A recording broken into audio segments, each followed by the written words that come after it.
I will. There we go. All at once, Facebook recording. Hello, everybody, and welcome to History Matters. And so does coffee. So does coffee. Definitely coffee does. Today we're going to be talking about the press coverage of the Her report. I'm also going to circle back at the end to a few of the leftover questions from last week. Last week we talked about the Supreme Court and the question about whether Donald Trump's name could be taken off of the ballot in Colorado and what that said about government and the court. And I hopefully will manage to talk about what I want to talk about and then circle back at the end and magically tie it all together somehow. And I have faith that this will happen. But I'm starting with the Her report only because there might be new people here this week who weren't here last week. So we'll start with the new and then circle back. But before I do anything, I turn to my partner in crime, Annie, who will explain the rules of the game. Good morning, everybody. I'm Annie Evans from New American History, and I love being here every Friday with Joanne and our friends from NCHE. If you are new, let me just give you the quick rundown. Joanne's going to talk for about 30 minutes about the topic that she just explained. While we're listening, you can engage in the chat. Many people, we have 99 messages already, and it's only 10:03. The chat's on fire today. I've never seen that many that early. But after about 30 minutes, Joanne will come back and I will look for your questions down below in the Q&A. So if you have a question about today's topic, please put it in the Q&A and we will entertain those in about 30 minutes. See you then. And I will add to that, if you are here for the first time, I've already forgotten. I think this is our 202nd episode. I'm like 2 past the 200th and I've already forgotten. But at any rate, we've been doing this for a long time. And we have a wonderful community that we've built up. So if you are here joining us for the first time, please go into chat and tell people that you are here for the first time and make sure it goes to everybody. And they will give you a robust welcome because there's a community here that meets every Friday to talk about democracy. Okay, on to the topic. So I want to talk about press coverage of the Her report, Robert Her's report on how President Biden dealt with classified materials from his time as senator and vice president, and he had these materials in his home. So that's what the report is supposed to be about. Now, before I plunge in here, I want to talk a little bit about what the report is not about, okay? I'm sorry, what this discussion will not be about, okay? So I'm not going to be talking about the politics of the report itself. I'm not going to be talking about the formal contents of the report. I'll touch on them because of what I really do want to talk about. I'm not going to talk about President Biden's age, which is totally viable thing to talk about. I will say, and I've been thinking this all week, I did sit at a table with the man and like 8 other historians for 3 hours, and sure seemed really good and on target to me. So you are the people I get to say that to. However, I don't want to talk about any of that. What I want to talk about is the framing of the report by the press coverage of the Her report.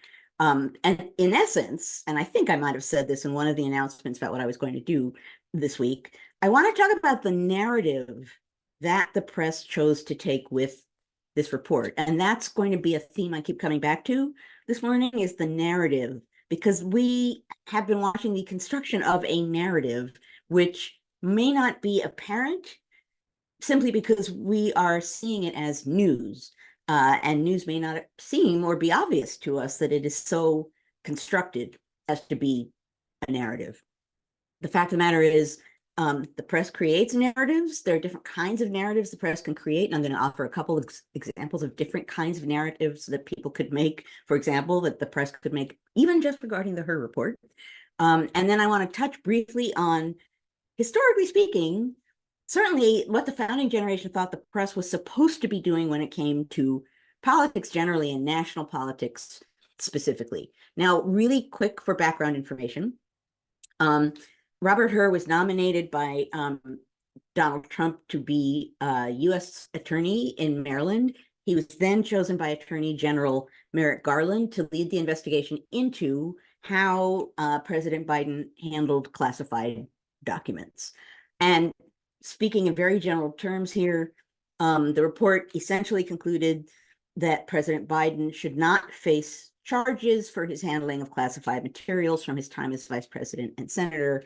And part of the reason why they thought he should not face trial was, in the end, they didn't have enough evidence really to indict him. There wasn't enough evidence. And I won't go into length about the various sentences here and there where they're like, well, we don't have this, well, we don't have that. So did it deserve to be questioned?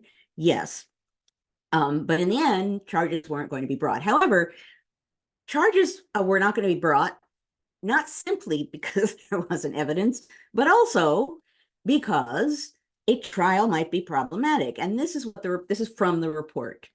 We have also considered that at trial, Mr. Biden would likely present himself to a jury, as he did during our interview of him, as a sympathetic, well-meaning elderly man with a poor memory.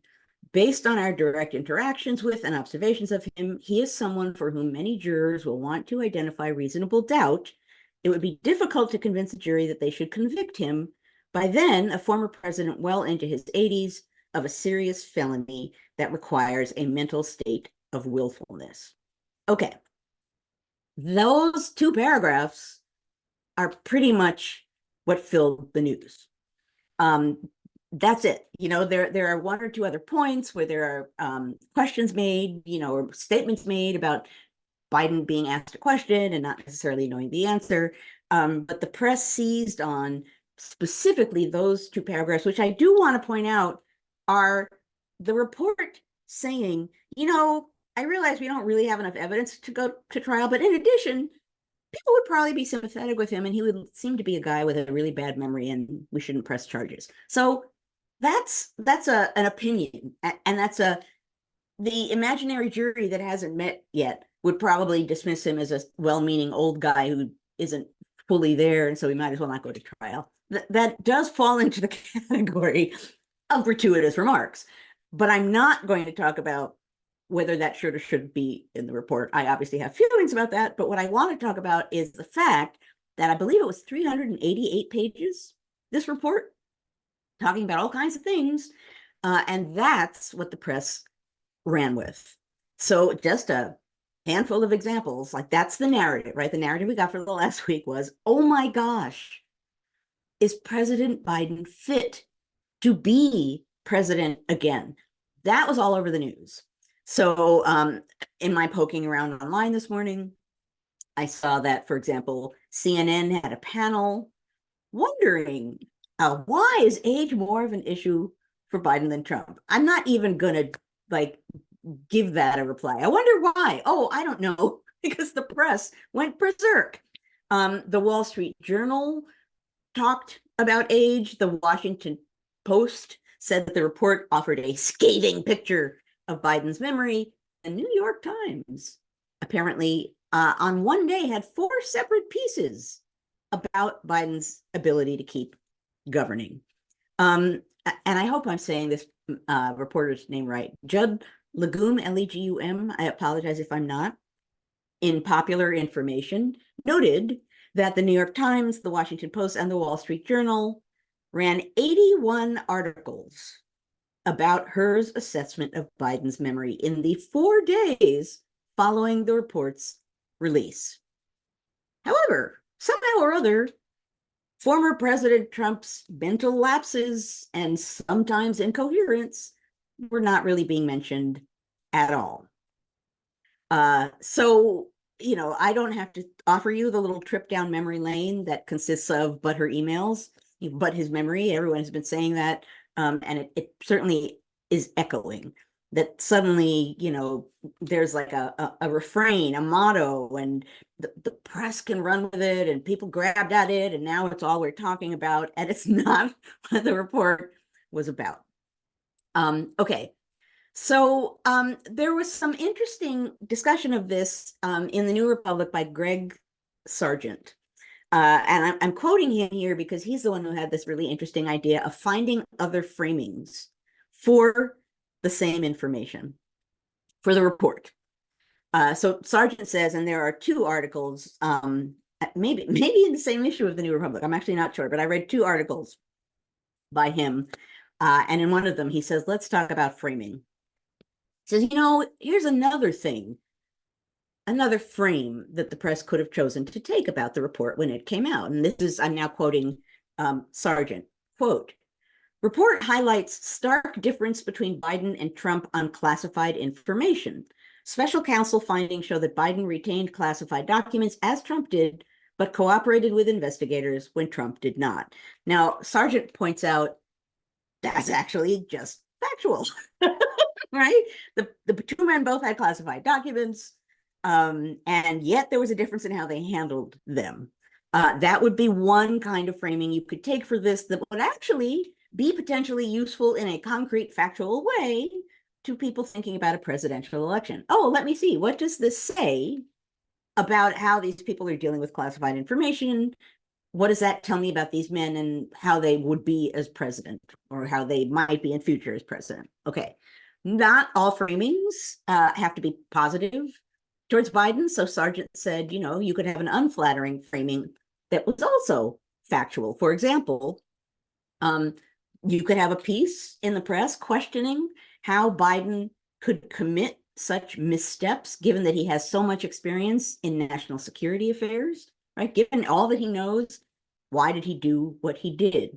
That would not make Biden look very good. And according to Sargent, I think truthfully, right, that's useful information for people thinking about who they want to be president.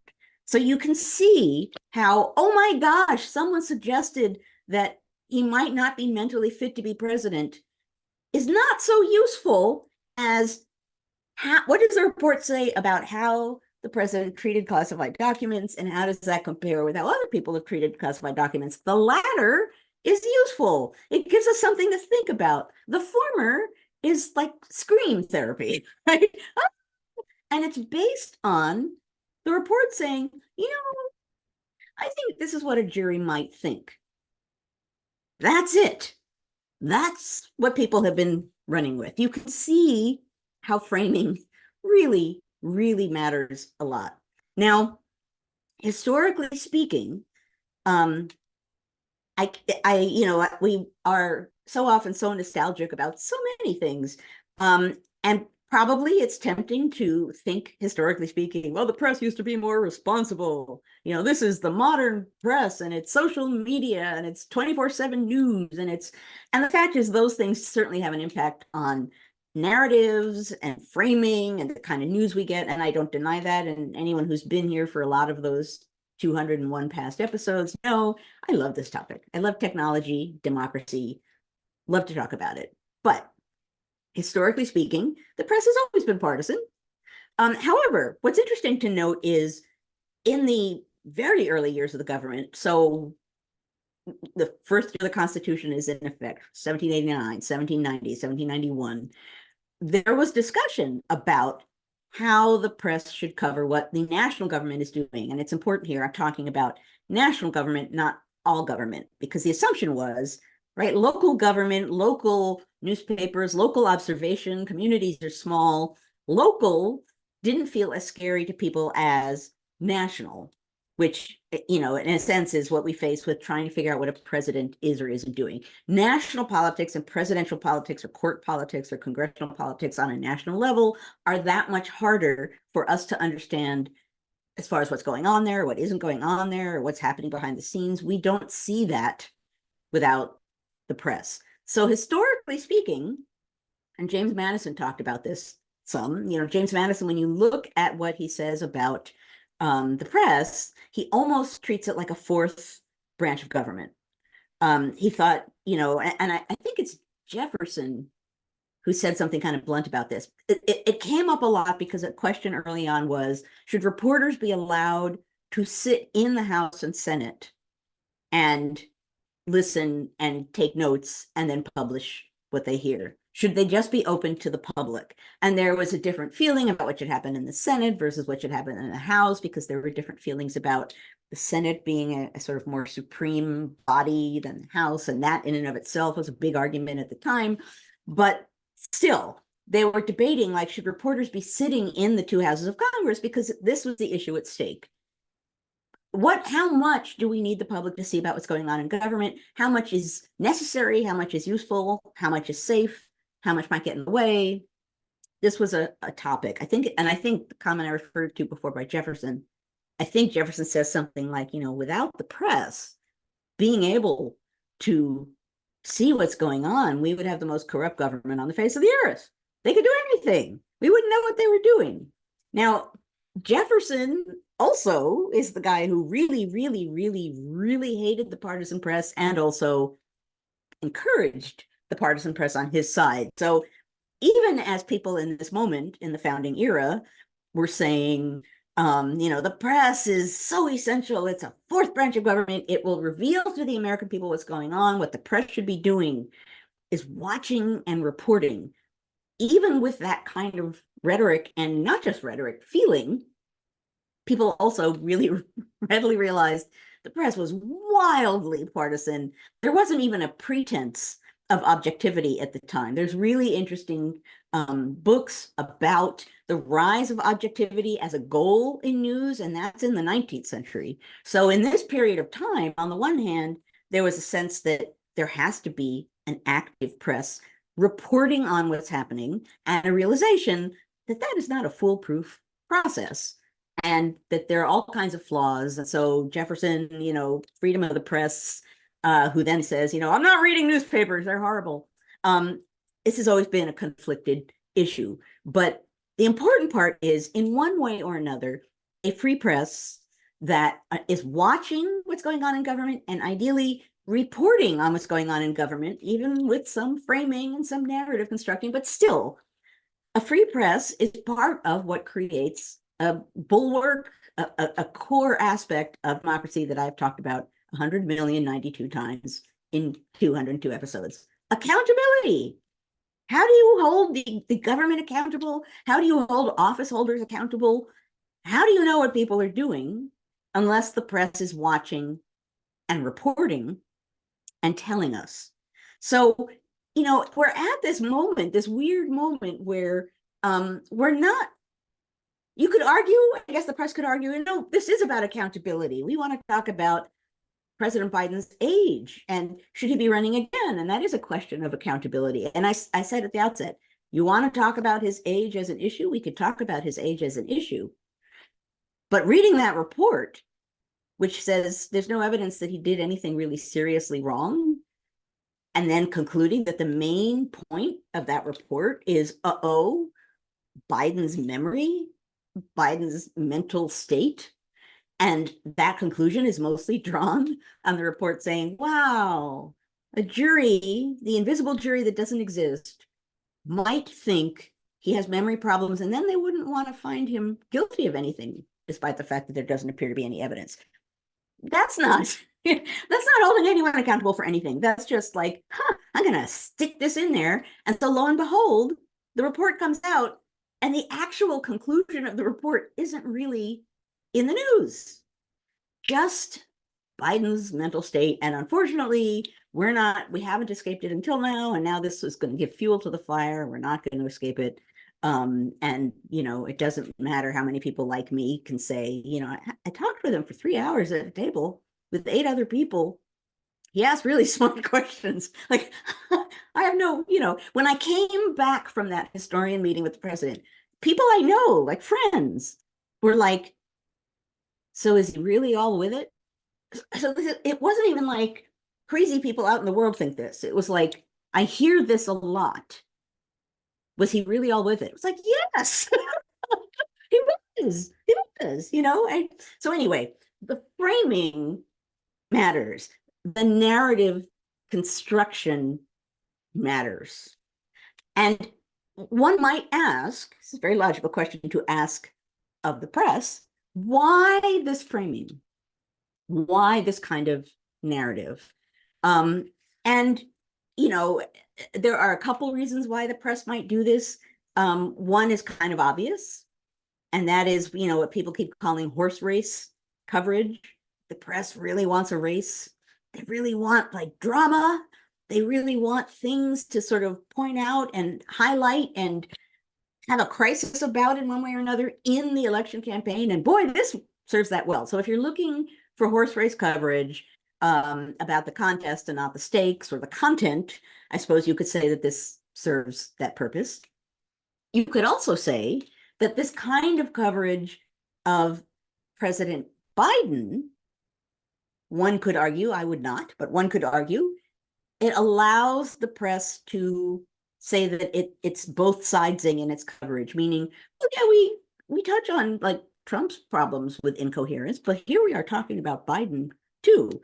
Problem with that is that Trump's problems with incoherence, ongoing, highly problematic. Every once in a while, he says something very dramatic and it makes the news, but they aren't being highlighted to the same degree as what President Biden did. There are any number of reasons for that, but still, I think there's might be a little bit of a both sides component here, and certainly there's a horse race component to what we're seeing here. And it's obviously infuriating given the importance of this election and given that there are things we really should be thinking about, like the safety and security of democracy, which would offer some of the framings that I just mentioned. Pro, sort of more friendly to Biden or less friendly to Biden, would be so much more useful than the one that we got. So I guess in a moment, I'm going to quickly address the questions from last week and then magically tie it all together. But at any rate,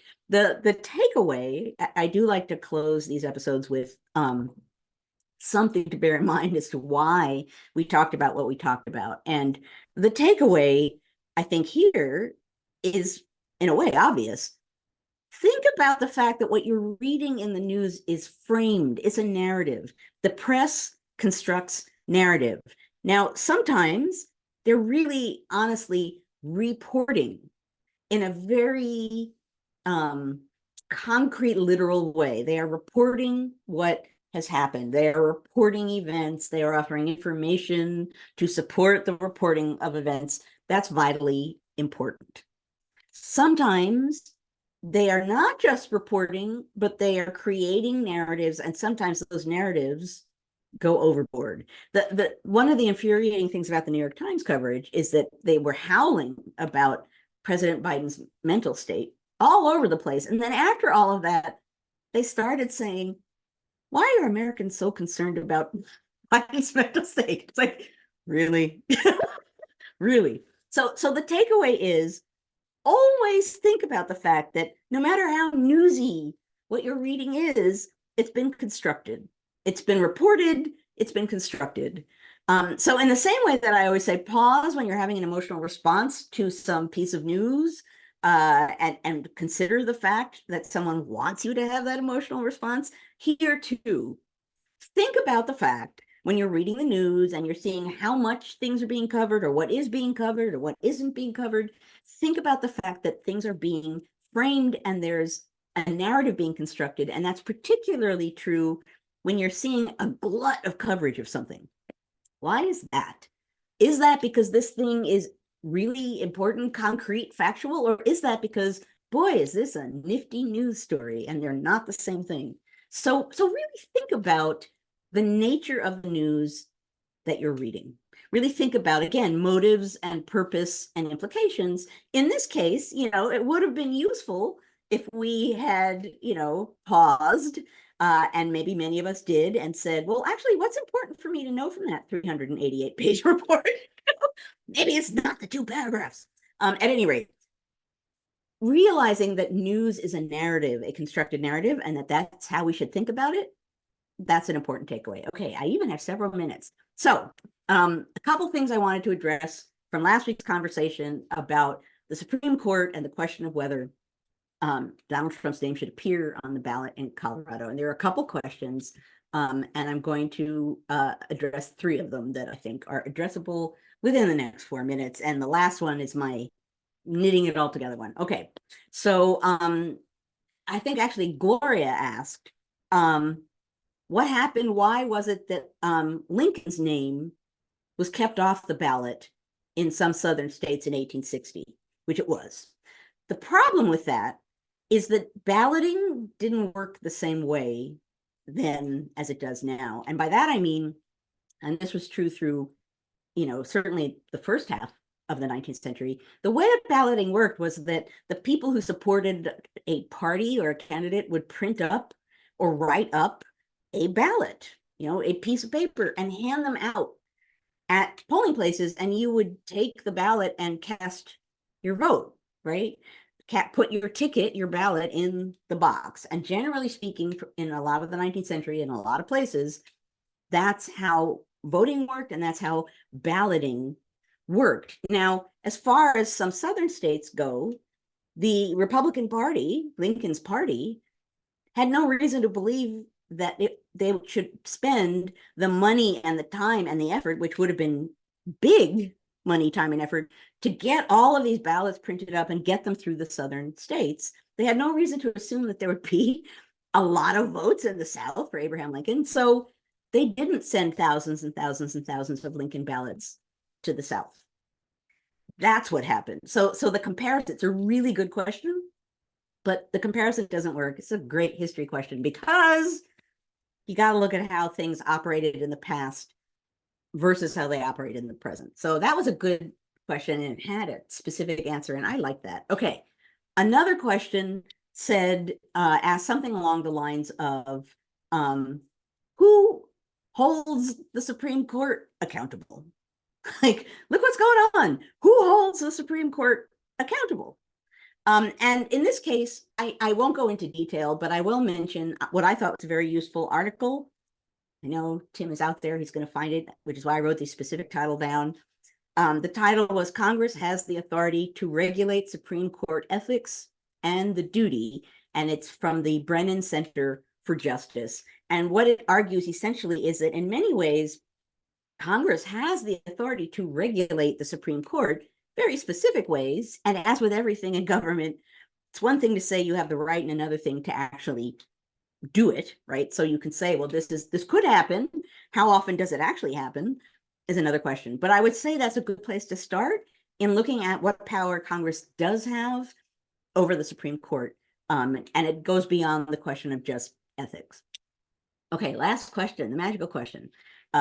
Someone asked, and this is a big question that is not answerable in 1 minute, but it's an important question. Someone asked, is our democracy to be saved by courts or voters? Now, part of the answer to that, I guess, is a meme, right? Why not both? We need both. Rule of law and the right to vote, right? Those are two things that are at the essence of democracy. However, a third thing that is essential in preserving our democracy is a functional, free, responsible press, right? What I just talked about. And a citizenry that can look at what the press is doing and judge how functional it is. What is it doing? What is it offering us? What is it not offering us? And what do we need to go look for in some cases? So is our democracy to be saved by courts or voters? Both of them are absolutely essential, as is a free press, in a way, along with courts and voters, as an instrument of accountability. Courts and the rule of law hold people accountable. Elections, voting for or against people, is a way to hold people accountable. And covering what they do in the press so that the public can see what people are doing and hold them responsible. All of those things are essential for a functional democracy. I actually did it. I managed to tie it all together. Look at that. Okay. I was waiting for the mug. Okay. This one's not. You did a great job tying it together. I was like, wow. Well, I know. That's what when I was making my notes, I was like, look at that question. It wraps it all up. Okay. Episode 203. It's 203. Yep. I know, it's crazy, right? I know, but I said 202 at the beginning. I'm wrong already. That's why we have people to hold us accountable. Indeed, I need to be held good at math. This is not the world's most creative, but it's absolutely on topic. Okay, so it says on caffeine, but it's from the NPR show On the Media. Ah, good one. And we are on caffeine this week. That's what I'm saying. So if anyone here who's new, every week for 203 weeks, I have come up with a mug that is thematically related. I don't have 203 mugs. But sometimes they're actually on point, and this one is. I'm on caffeine on the media. Okay. We're so glad that you have your caffeine back. So am I. I still can't bring myself to try the green juice. It just looks green. It is green. I do like the green juice. It just doesn't give me the kick in the face that coffee does. And I need the morning kick in the face from coffee. Yeah. Okay. I really love our first question. This comes from Tim Bosma. And Tim, are you new? I apologize if you've been with us before, but I don't think you put something in the Q&A before, if I'm not mistaken. So Tim asks, if the mainstream press were your student, how would you grade their performance in selection so far? I love that question. Like a teacher question. That is a teacher question. Oh. So how would I grade what their performance concerning the election? Okay. I wouldn't fail them because there's some effort. They're definitely not getting an A or an A minus. I guess I would say there would be a range of grades depending on what part of the press we're talking about and what reporters we're talking about. I would say that there are some aspects of the press, and by the press, I'm now defining that really broadly. You know, that might be people who are reporting with evidence on things in like Substack, who are reporters, but that happens to be where what their outlet is. I'd say some people are getting some of those people specifically, but just generally, there are definitely people out in the world on all forms of media that are getting an A or an A minus. But I would say there are a lot of people getting a robust C because, you know, a C often is like, well, they put a little effort into it, but they're not thinking really hard, and they're not really listening to the assignment. And the assignment is different from what they did. Sometimes that could be a B minus. Maybe that could even be a B. It depends, but it could be a C. So I think that is such a creative question. In fact, I'm going to take a picture of that question. I don't want to forget that. Does that make me... 1 second. I'm going to take a picture of that and post it in Slack later today. If you're new, we have a Slack community. And all you have to do to join it is type Slack in big letters, so my tired old eyes will see it. And then your name and your email, and you too can be in the Slack channel. That's such a great question. I love the way you said it when you said that they didn't understand or they didn't answer the right assignment. Like that happens so often with kids on everything. Right. They're not doing the assignment, which means already it's going to be B and below, you know, but if they put effort in, it might be a B or a B minus. If they are really kind of wrong or really not doing the assignment. So yeah. Okay. Okay. Our buddy Blake Ross asks, modern media seems less about shaping or informing opinion, more about galvanizing the already existing opinions. He said, maybe that's just the nature of media, being a for-profit industry, but he wanted to know, is there a moment where we might see a shift towards this? Or are the good old days just a myth? Like, was it radio? Was it TV, internet, social media? He asks. It's a long question, but could you read it again? It's a long question. He wants to know where was the shift when it went from, you know, is it because it's for profit, but where can we see the shift towards it being less about informing and more about putting existing things out there, just kind of reinforcing the existing opinion for money? Well, I mean, as far as like the commercialization of the press and doing it for money, you know, this is going to be a huge generalization, but the original press in the late 18th and the early 19th century, those newspapers weren't huge, particularly national newspapers like the Gazette of the United States and the National Gazette in the 1790s.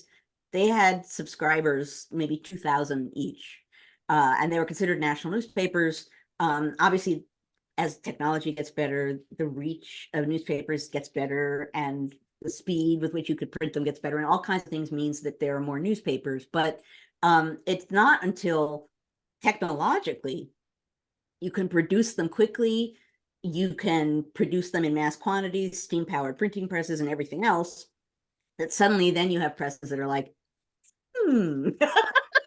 now I could think about, what really is going to make money. And that's where you see, this wasn't really a part of my most recent book, but researching the press in the mid 19th century, that's where you can see people beginning to like editors or wannabe editors of newspapers in like the 1850s saying, here's what you've got to do to really get a readership. And they'll say things like, you got to have an angle and you got to stay true to the angle. Like you gotta, whatever it is, you gotta represent the angle, and your newspaper has to be known for that angle, which is a version, I suppose, of what I just said, right? That there's, if not a total framing, there's like part of a frame that editor is saying, people need to know what they're going to get when they read your newspaper. So, not surprisingly, in capitalism and commerce, from the moment that you could make really big bucks from the press, then that had a shaping influence on what was in the press, and in one way or another, getting readers as opposed to just reporting the news became important. Where just reporting the news was important in early America? Commercial newspapers, merchant newspapers. Those are the ones where you actually needed to know, like, goods coming and going and prices and things. Those are the newspapers that are very different from the political ones.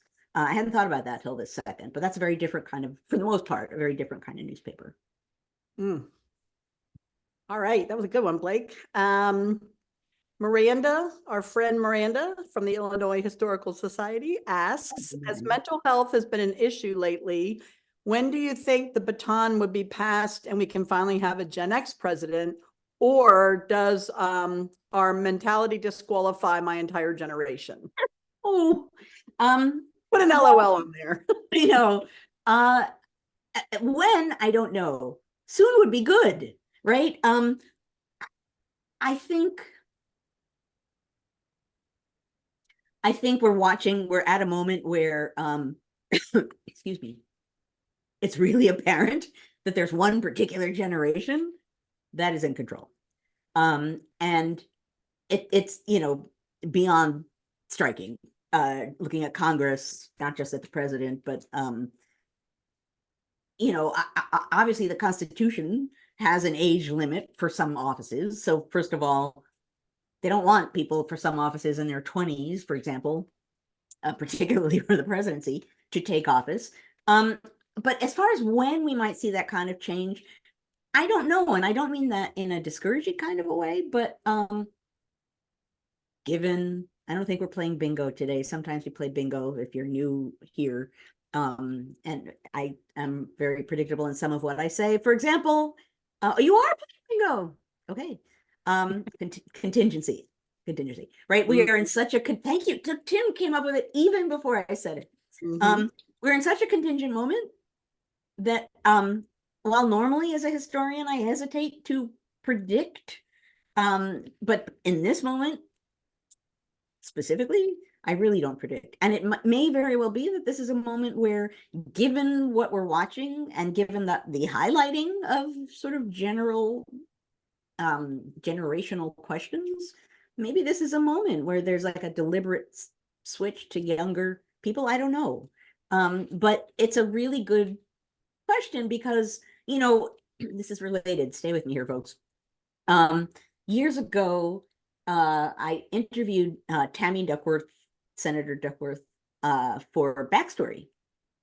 And I asked her, if you had a magic wand that could change anything about Congress, what would it be? And she said, I would make chiefs of staff of members of Congress, more of them, women and people of color. Because unless they're there, their concerns aren't going to get addressed.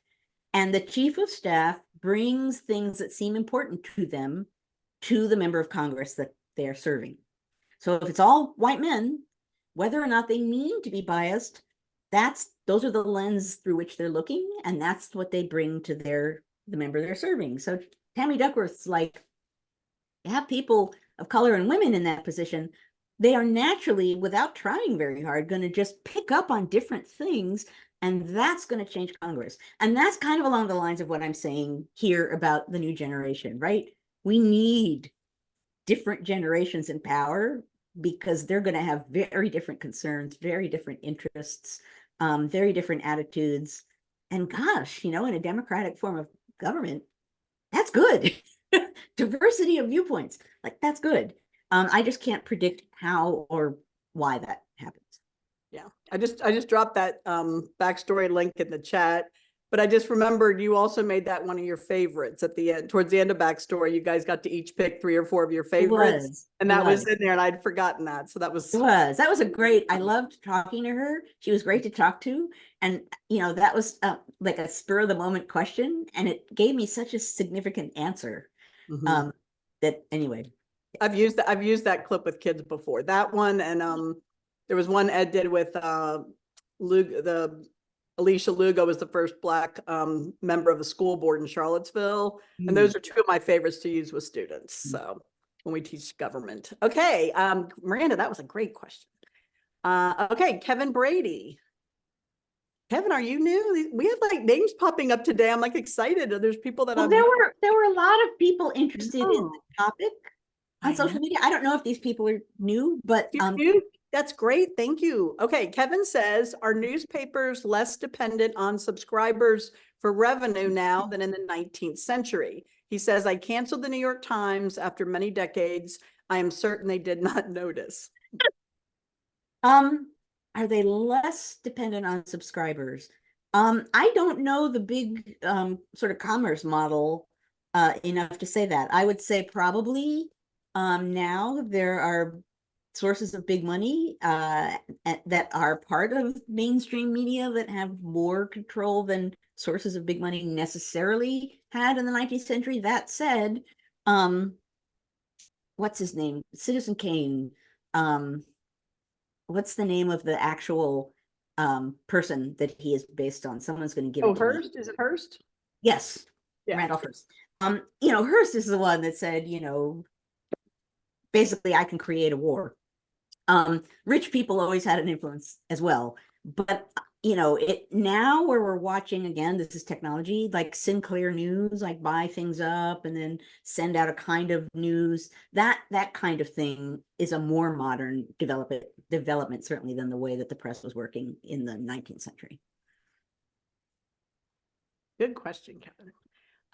Okay, Linda Kraus, longtime listener, member of our community, says, over the last few months, there have been several articles in the New York Times that are harmful to the Democrats in a heavily biased manner. I am now concerned that they are in favor of authority and takeover. Have you noticed a shift in this publication, and do you think it's alarming? So I think what her point of her question is, the New York Times kind of traditionally has had the reputation of being a little bit more left of center. And she's wondering, are you seeing a shift there? And is that alarming? I'm going to add to that question. I think I've had heard people say that in the last year and a half about CNN as well, that CNN used to be sort of in the middle. And then for a while they were leaning towards the left. And now it seems like so I'm just, I'm going to add that in there. So it's not just like we're bashing the New York Times today. Yeah, no, well, let me put it this way. Seeing the mass coverage of President Biden's mental state in the New York Times, just come on. So it was so extreme, and it felt to me in such bad faith to do that and then say, how come people are so worried about his age? Oh, come on. Like, that's just not a good faith move. I tell you what concerns me more. So that concerns me, because the New York Times is supposed to be like, with the Washington Post, like a paper of record, right? That is certainly not supposed to be so obviously peddling a constructed narrative in so frenzied a manner. The other thing that, and I don't know anything about how these things are operating, but at the same time that the New York Times is doing that, it's certainly come to my attention, given that I'm on Threads, and that Threads now appears to be not really excited about political news, political commentary being part of what gets circulated aggressively on Threads. So we have media outlets sort of whirling around doing strange things that don't feel entirely responsible, not all of it, but a lot. We have Twitter as like a cave of bad, where you certainly can't necessarily go there for unbiased news. And now we have Threads saying, well, we don't really like the focus on politics very much. And this gives me concern because we're in the months leading to an election. And how is it that at this particular moment, we have, ways in which we can think about and address politics being taken away or being, if not tainted, then used in really extreme ways? That's not promising. That to me is, I'll be diplomatic, problematic, alarming. A million years ago, I don't know even, I'd have to, someone can Google it and find it. Actually, AI is another part of the problem. A million years ago, I said, when I thought about just the idea of Twitter going away, so however long ago that was, I said, the problem with that is Twitter is like a clearinghouse where people can come together and exchange information, and it's not always good, but it's a place where you can have, the exchange of news, sometimes when big events were happening, I would read about them from reliable people an hour before they were picked up by any press outlet, or I would see multiple ways of looking at something on Twitter. And I thought, it's a major form of communication, used responsibly, major form of communication, and an essential one that brings people together in a way that's really hard to do without it. And here we are now at a moment where, and I know because I'm like on every platform in the universe, I still like throw out the occasional political story under as myself on Twitter. I'm more often on Blue Sky and Threads, but I'm also on Post and Mastodon. I'm just all over the place. And for the most part, on Post and Mastodon, just posting politically. But what you see over and over again on all of those platforms, and what I hear from people who talk to me or ask me about social media is, where is everybody? Like everybody, that people used to be at Mastodon, but they're not there anymore. So where are people going? And if Threads is going to throttle politics, where do I go? Where are the people? How did I? And so in a way, we're being atomized. And it's not to say that the permanent norm should have been something big like Twitter lasting forever, but in this particular moment, there is not a kind of real clearinghouse meeting place for people to talk to each other and hear from each other that isn't entirely focused on screaming with far too big a dose of Nazis. It just, it isn't there. And I remember in thinking about, I think it was the election of 1800. It was around the election of 1800.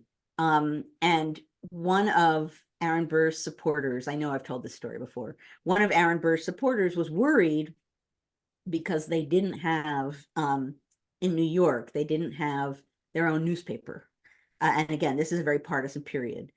And the person who wrote this, and I'm not going to be able to recreate the exact language, but it stuck with me. He said, without a newspaper, we will be as uninfluential atoms. Like we will have no center point. We'll just be lots of individuals sort of spinning in space. We need a newspaper so that we can come together and then have influence.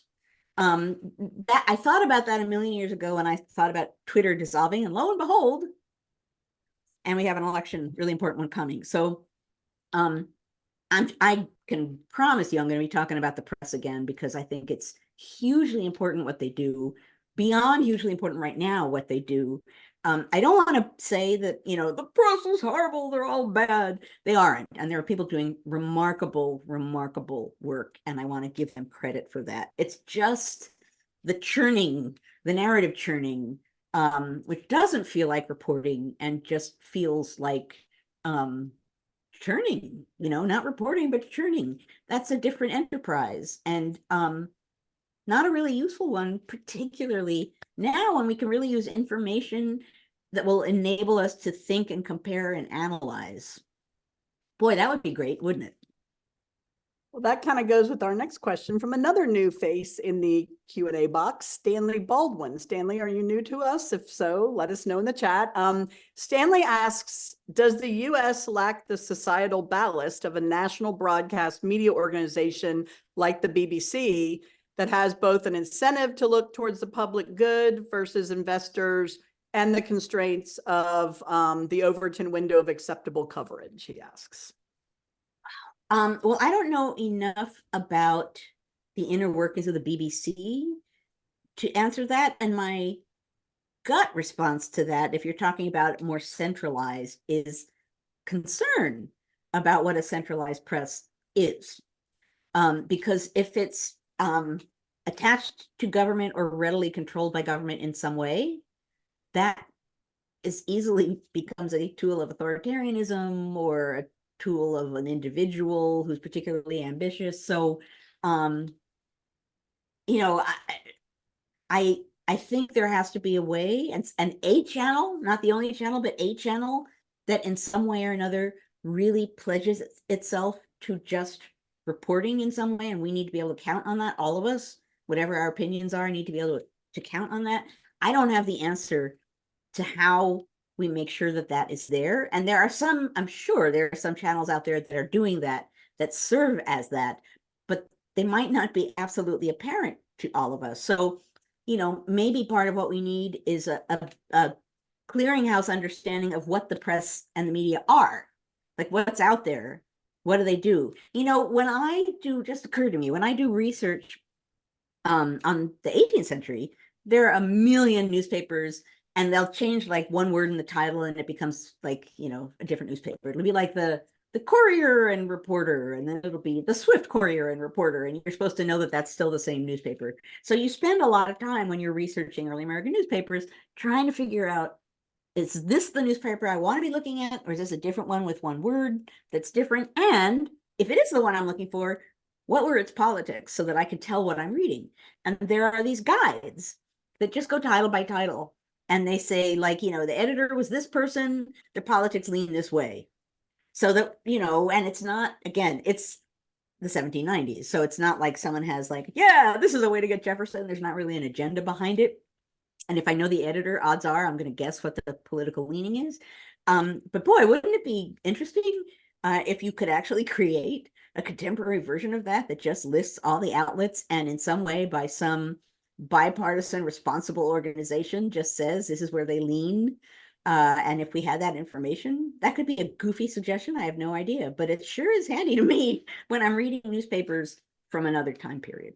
It's essential. If I didn't have it, I would be frantically reading in the newspapers to try and figure out what their lean is, because it's there and sometimes it's obvious and sometimes it isn't. Some people are saying NPR and PBS are sort of, they used to kind of be the public, but now they do have corporate donations. So they do have corporate donations, and you know, you could point at NPR and talk about ways in which, you know, they sometimes are frustrating in what they choose to do or not do. Sometimes in both sidesing things in a way that is beyond normal both sidesing. So I don't know. Someone just said, and this could be true. Joe said, doesn't that exist? Does it exist? Is there a central clearinghouse place? you know, there used to be, I think, was her name Linda Ellerby that passed away a few years ago? That was the journalist. Do you know who I'm talking about? I remember the name. Yeah. Okay. So I can't remember if she was with NBC. Somebody in the chat will know, but she used to do this Saturday morning show, I think once a month for kids. It was like a news show for kids, but it was so good. And I even had, like, I would record it. Back then we had to record it, Claire, because we had VHS tapes. I would record it because it came on Saturdays, and you know, I knew my kids weren't going to watch the news when they didn't have to, but I would sometimes use it on Mondays to kind of do a current events lesson. And I just always admired the way she broke down these really complex topics for kids. But then I had kids saying, my mom and I started watching that on Saturday together. And then I get to teach my mom about what's going on because my mom doesn't have time to read the newspaper during the week. And I loved that so much. And I just kind of miss that we don't, you know, now it's gotten so political that I think a lot of those channels are not doing it because they don't want to be criticize. But anyway, Right. okay, we've got a Great. few more questions. Before we do that, I do want to say, people are pointing out in chat that there are some places where you can go to get that kind of description of different modes of media, but the fact that we're sort of clawing around trying to figure it out means it would be really good if those were really well known. And one last thing before we go to the questions, I see Jessica's talking about, she raised the question of headlines. Man, oh man, oh man, that's another aspect of this, right? That an article can actually be responsible, but the headline, which often the writer of the article doesn't create, can go flying off in different directions. I've experienced that, right? Where I write an article, I submit it, it gets published, and I see the title, and I'm like, what the what? Like, that's the opposite of what I'm arguing. And we see that all the time too. Anyway, I'm going to stop because I want to get a couple more questions in. Okay, so that kind of goes with the next question that comes from our buddy Cece. Cece says, to what extent do you think the job the press is doing is dependent on the need for clicks? She says she avoids a lot of big news mainstream because they just want my clicks for ad revenue. Does it feel to you or others like the true spirit of journalism is kind of faded? Now it's all about click, click, click. Well, click, click is the equivalent of buying, right? It is, and it is true. Like that gets us right back to the headlines, right? That if you have a crazy headline, you get the click. And then you can say, well, but the article is responsible. It's like, yeah, but people aren't going to read the article. They're not going to see the headline, right? And I love the fact that I don't know what social media platform, like if you try and share an article, it'll say, did you read this article? It's like, no. It's like so I think that's part of the same question, which is, yes, the need for clicks, which is like the need for sales, which is like the need to do something splashy so that people will buy a newspaper on the street, or like sort of sensationalist newspapers. Sadly, the New York Post, for example, a Hamilton newspaper, no longer, need to do splashy things to get fill in the blank. Money, clicks, sales. Yeah, that's a huge issue. And I think, and I know it's interesting, you see very often on social media platforms, people howl when there's a really, really irresponsible, stupid headline. I do that, right? Like, really? You're saying this here now? It's not even what the article is about, and this is a dangerous thing to say. Sometimes the headlines change, right? Which is good. So sometimes that people actually saying bad headline has an impact, but still, that's a vulnerability, and it's part of what I'm talking about here, right? It's part of narrative spinning and framing. Yeah. Okay, I'm going to attempt to combine two questions here in the last minute. Ellen and Kathleen. Ellen talks about the press as being vital, but now it seems more partisan. And she says it seems more about ratings and advertising or clicks. But how many stories do you think we are missing because we only focus on the things that they think will bring ratings or clicks? And Kathleen's going to add to that, like, is this kind of bias changing the course of history? It's more fake news now than facts. Ooh, what a great last question. For sure, we miss lots of stories. I mean, finally, the fact that Donald Trump said, hey, Russia, if you have to, you can, his comment about NATO took a little while for that to catch on. And even now hasn't gotten as much press coverage as the throwaway comment about Biden's mental state. But yeah, for sure. And you never, or at least for me, it becomes so screamingly apparent what we miss when in the time I have before History Matters, I'm like, oh, I'm going to look around and see what's floating around. And, oh, gosh, it's my moment to like dig in rather than like read the newspaper just generally. And you see all of these things that you wouldn't have seen otherwise. So certainly, asking questions, what am I not seeing? I teach my grad students that. Because in my first book, I remember when I was writing about the election of 1800, what totally wrote a chapter, I was panicking because I was like, I saw a lot of things. What did I see? I don't know. And then I asked myself, what did I not see? And I was like, wow, I just read letters and newspapers about an election, and not one single individual talked about policy. It was all personal. And then it was like, bing, oh, this is telling me about the politics of the period. So sometimes asking yourself what you don't see is important. What was the second part of the question? And the second part was, have we gone from Like what is the state of bias now? Like, have we gone from, it seems like it's all fake news now rather than, Well, is bias this going to have, right?